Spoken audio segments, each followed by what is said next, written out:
and talk to a group of fierce women. And even though I didn't get a chance to walk around and meet all of you yet, which I will after the talk, I already know that this is a group of fierce women because I can see that each of you is out here making things happen, which is exactly what I want to share and what I want to talk with you about today. So Colleen kind of perfectly segued into what I want to talk about. And Melissa asked me if I would share a little bit of my story and how I took a big risk and followed my dream. And I've started a women's organization called She Is Fierce. I hope that some of you have heard of it or come to our events. Yay, I see some people nodding. I know we have some women who are members in the room, which is fantastic. But She Is Fierce, first I'll just give you a little bit of perspective and then I'll share how I got there and how I think you can do the same thing. So, She Is Fierce, in its first conceptual little niggling idea of what it was, started in my mind, I would say over 10 years ago. And my background is in TV and digital media, and I worked for a lot of big companies like CNN, BBC, NBC, and in all those different places, my job was most often to come up with new things. So I was always the person who had to go to the table and pitch a bunch of usually old guys with an idea and kind of get them on board. So for years, and I'm not exaggerating, for years at different places and different networks, I was pitching this idea, we should do something for women. Why aren't we doing something for women? Don't you understand? We need to do something for women. And nobody ever got excited. I was obviously not convincing enough to a bunch of women. So they just weren't into it. But to me, I feel now that that was such a blessing because it's given me the opportunity to do something with it. So working at CNN and at BBC brought me to London, and I was there where I eventually married my boyfriend, Richard, and we decided that we were going to have kids. And I'm from St. Augustine. My mom and my grandmother are here today. For me,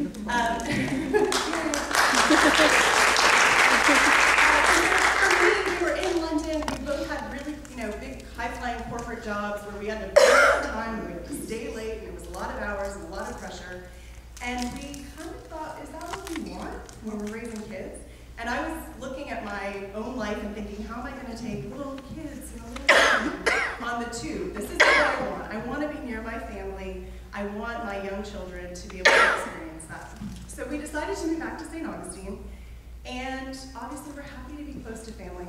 But I'll be honest with you, and I think most of us have experienced this. We moved back, and after a couple of years, I was like, what was I thinking? Right? I had I guess at the time he was a 2-year-old, and I had a baby on the way. And I also am a very driven person. I love a project. I love to be doing something. And even though having kids, trust me, is a lot of work, I also wanted something to do. And I looked around. There weren't any jobs that were compelling to me.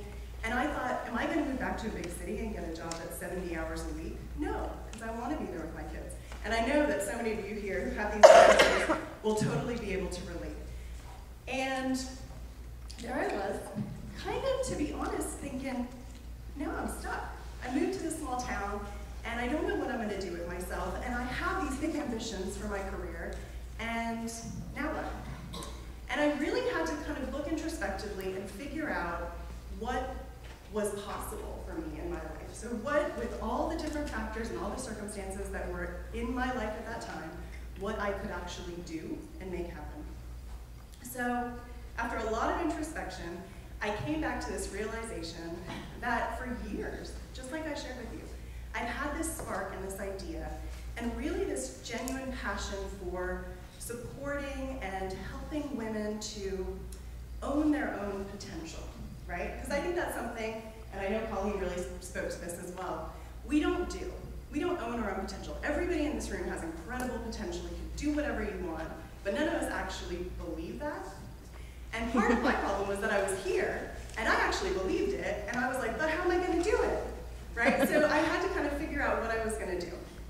So in thinking that through, I thought, this is something that I can actually do. I can use the skills and talents that I have right now, and I can create it in this place, and it's something that I know that I can be passionate about for years. It's something that I've been trying to convince people to do with me for years and years and years. So then I had this problem. I had this great idea, and I thought, this is something I love and I'm so excited about, but what am I actually going to do, right? Because it's easy to say, hey, I'm going to do this great thing for women. What does that look like, right?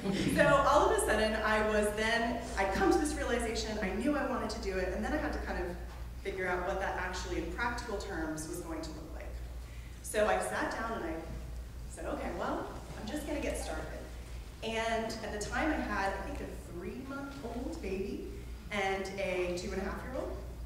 And I thought, okay, well, I guess this is the time, right? If it's ever going to happen, it's going to happen now. It's crazy, but why not?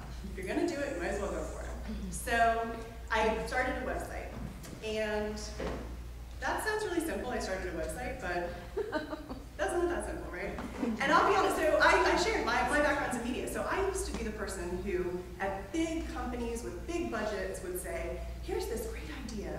And then I'd hand the project off to somebody who actually knew what they were doing, who had technical expertise, and they would go do it, and I would say, look at what I made. Right? And I'd call my mom forward and be like, have you seen this thing that I did? Isn't it amazing? I'm so proud of it. And then I came here and I started to try to build this website, and it took me months. I'm not exaggerating. It took me longer to build this website than to get this entire thing off the ground. And I realized that, no, I actually hadn't done all of that. So I was forced, by necessity, to actually learn how to do all of it, right? Yeah. So all that stuff that I thought I had done, I had to learn how to do. So I had to learn how to build a website. I had to learn how to create a content marketing strategy, how to build a membership community, how to create a sales package, how to bring people into events. I had to learn how to do all of that. And in theory, I thought when I started, I can do all of that. I know that. But when you actually have to do it, it's a completely different thing, right?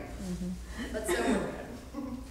So I had this idea, I had this inkling, and I started to work on it, started the website, and then things started to happen, right? People started to get excited about it.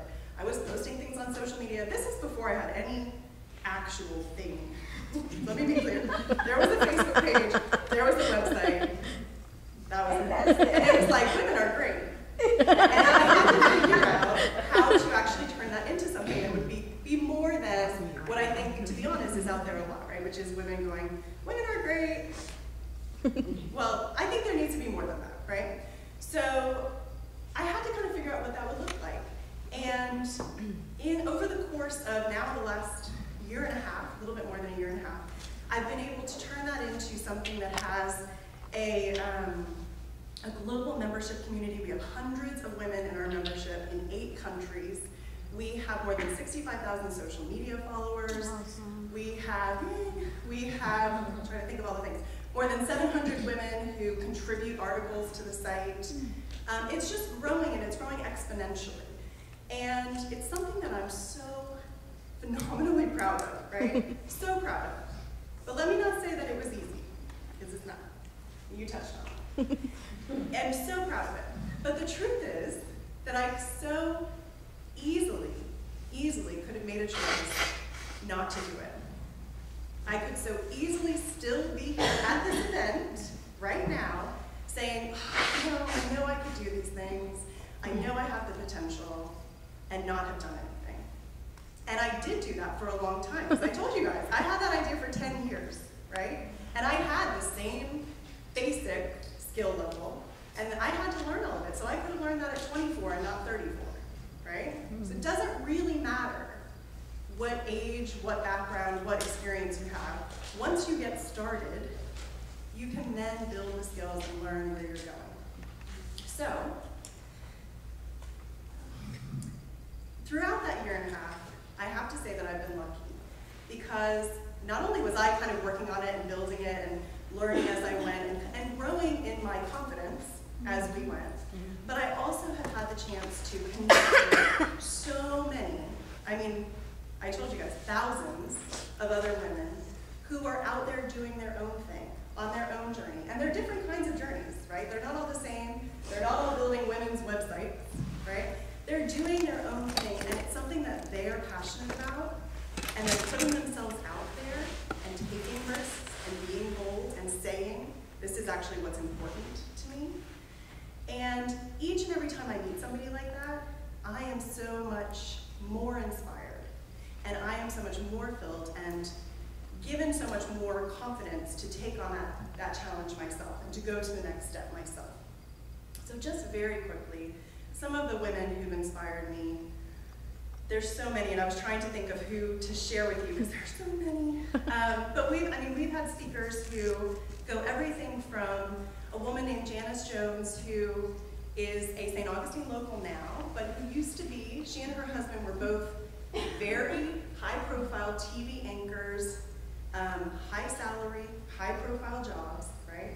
And they made a choice together as a couple that their priority was to be at home with their, not at home all the time, but to be able to focus on their kids when their boys were young. So they moved from another big city back to St. Augustine and have focused in on their family. They've started a business, they've done all kinds of great stuff on the side, but they figured out what their priorities were. And it wasn't necessarily about the next step on the career ladder, which it could be, but for them it was about understanding their priorities and focusing in on them. And that's what I think really matters, whatever that means for you. So Janice, then we have women who are just the most phenomenal, groundbreakers in sports. So we have Debbie Powers, who's the former Ball State University basketball coach, and Donna Orander, who's the former WNBA president. Women who, in their lives, made choices when they were coming up with people putting huge stereotypes on them, right? Telling them girls can't do this, girls don't do that. And they made choices and they took risks and they put themselves out there in a way that made it possible for me and probably a lot of you to go through school and play sports without ever thinking that it was something that special, right? When I sat down with Donna Orander and she was talking about what she went through, and I thought, wow, I just played basketball. And that's such a short amount of time that those choices that she made in her life had a real impact on all of our lives. So those are just a couple. And then another one who blows my mind, and somebody for all you business owners, this woman, Stephanie Nikolic, who went from $100,000 in debt to now owning her own global, super successful business coaching company, and who really puts that down to making a choice, right? And that's what we're going to talk about, making a choice. She made a choice. She said, oh my God, and for me that sounds crippling, right? I think that sounds terrifying. And she said, I'm going to make a choice. I'm going to do this. I believe that it's going to happen. And she was able to overcome that and turn her life around. And then a woman named Loretta Claiborne, who I think is, to be honest, her talk was called Defying the Odds, and for me it was the standout talk that we've had, because you can't have defied the odds any greater than Loretta. So some of the women in the room know her, but Loretta was born a legally blind, intellectually challenged, African-American girl in the 1960s to a single mom of 7 in the inner city. Wow. I cannot think of another challenge that you could give somebody, right? I can't think of one.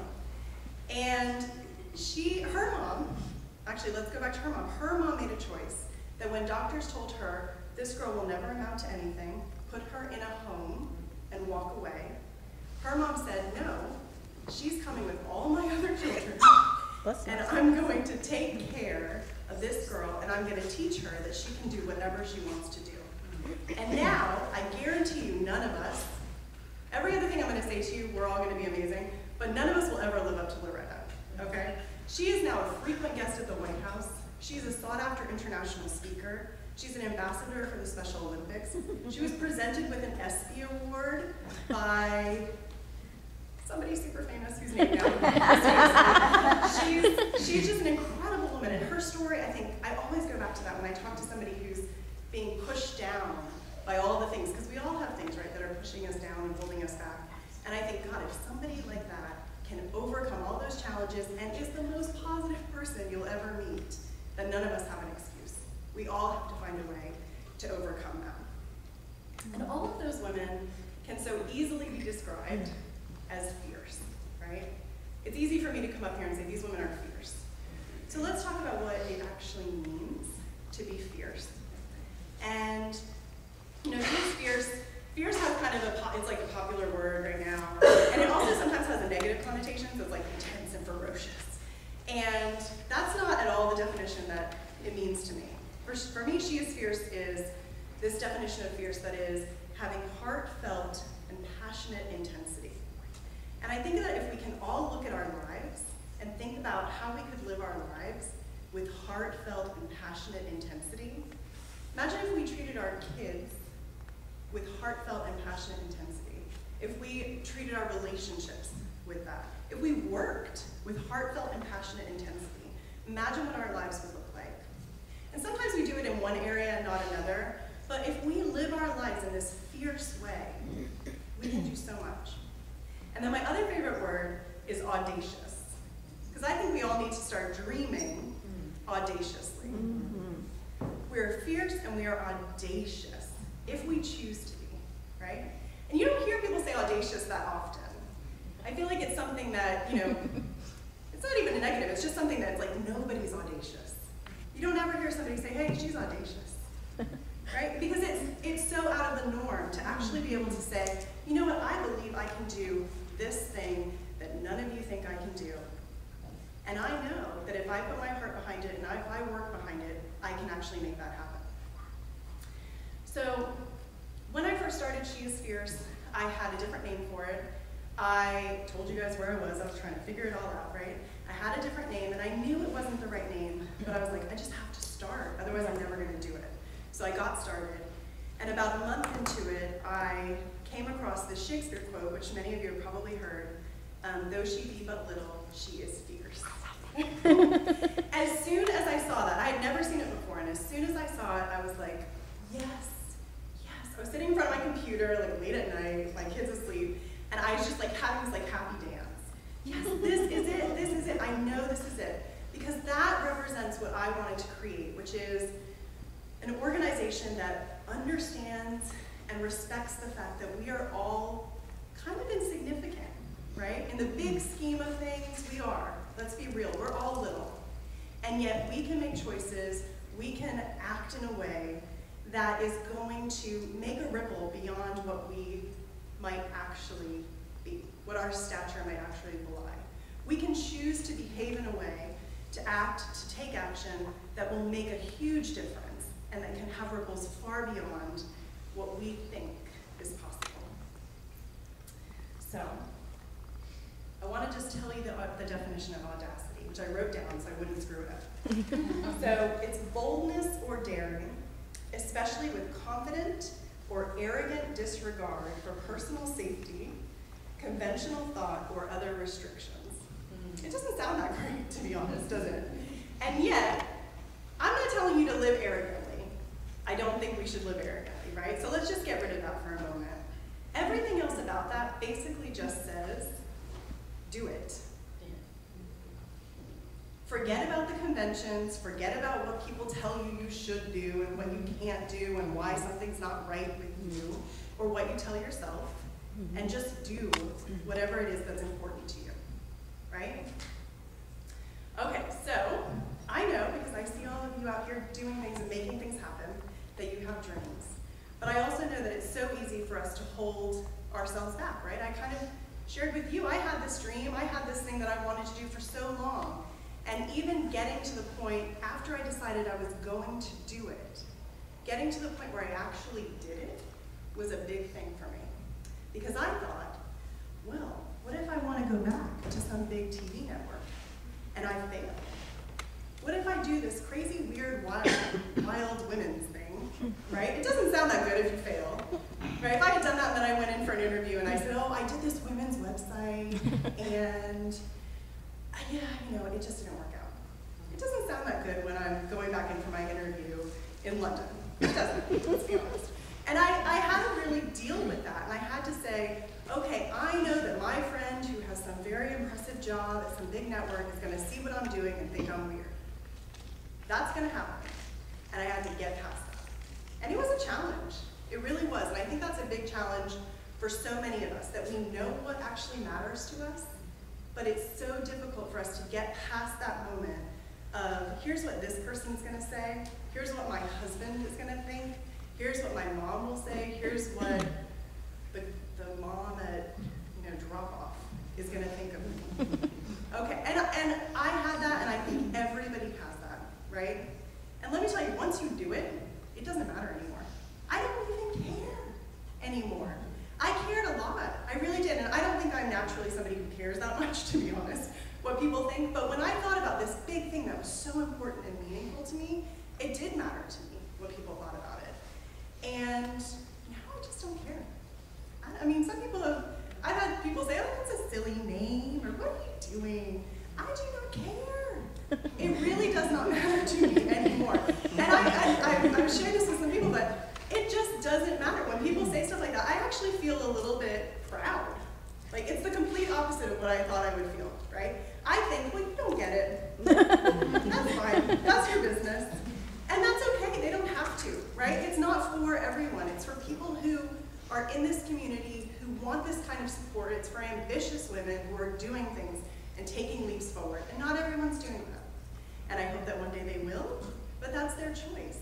And I think that we all have to kind of get to that place where we think, I really don't care what you think, right? Because you're audacious, right? Thank you. Yes, exactly. And you're living boldly, and you're beyond it, right? Because for me, and I think it's so true for so many of those women that I talked about, the examples, so many women who are members, once you get to the point where you're doing the thing that actually matters to you, once it goes beyond a financial meaning or a what are people going to think of me meaning, it doesn't matter anymore. Because to me, it is more meaningful. I know that there's meaning behind it, so I don't care. I'm doing something great, and I hope you guys get on board. So, here's what I want to talk about, just for 1 second here. I think the first step, just like what I shared, is that you just have to say it, right? And that's the hardest part. It's getting up the guts to say, this is what I believe, and this is what I believe I can do about it. So not just, and we see this all the time on social media, it's not just saying, this is what I believe, and this is who I am, and I have an opinion. It doesn't matter. If you don't have anything to back up that opinion, your opinion isn't really worth that much. You need to make a choice to act on that opinion if you're actually going to do something about it, and if you're actually going to make that opinion have meaning in your life. Does that make sense? I feel, it's so, and we see that, it's so pervasive. It's everybody has an opinion. Of course we have opinions. I have an opinion about everything. But most of it doesn't matter because I'm not going to do anything about it. And that's okay. So what it is finding that thing that is truly meaningful to you and acting on that. And saying and being willing to say to all those weird people who will say, what are you doing? Because people will, right? When you make a choice and you put yourself out there and you say, this is what I believe, and this is what I believe I can do about it, people will say, what are you doing? And they will raise their eyebrows at you, and they will cock their heads at you, and they will start conversations with, but I don't understand. Or, but why do you think you can do that, right? Some people are really polite about it, and some people are not.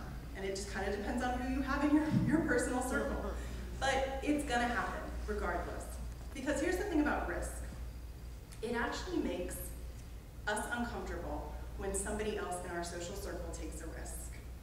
There are anthropological studies that have shown that throughout human history, we are genetically disposed to avoid risk. It makes sense, right? If I risk going out of the woods, a tiger will get me, right? It makes sense. So over the years, we have constantly genetically been predisposed to avoid risk. And it's not just our own risk, it's the risk that other people take in the world around us. So if my mom takes a risk, that actually makes my life a little more precarious, right? It makes people go, hey, what's she doing? Oh, what's going on with that? And suddenly my world is a little bit less stable. So I might fear that happening. So what I want to suggest to you is that you just let go of those people with their opinions and remember that it's not about, well, it is a little bit about making them uncomfortable, and that's okay. You kind of have to accept that they are going to be uncomfortable. They're genetically predisposed to be uncomfortable with you doing something that doesn't fit with their idea of who you we all have an opinion. I'm standing up here, you guys are gonna have an opinion just by looking at me. This is this kind of person, right? We all do it. And the closer you are to someone, the more you think you know them, even if you have no idea what's in their heart, right? And the harder it is to be willing to accept that they're not who you think they are. So it's okay. I think we can accept the fact that some people will not get on board. Whatever your dream is, they might not get on board that dream. But here's the really challenging part.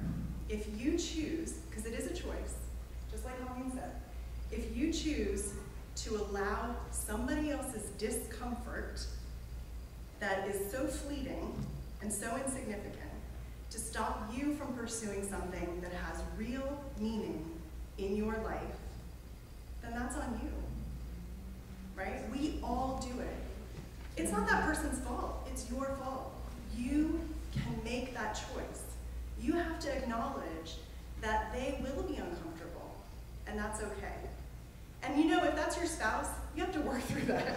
I'm not encouraging anything really dramatic, but I do think it's okay, and I think that you have to be willing to put that out there and to say, hey, this is who I am, this is what I stand for, let's find a way to make it work. And truly, if they don't believe in what you have established as the thing that is most meaningful to your life, then maybe you should consider, what are they doing in your life, right? Maybe not your spouse, let's not do that. But other friends and colleagues and bosses and all of those other people who have an opinion that matters so much until you actually take that step forward and you're like, oh, who cares? Who cares what that person thinks, right?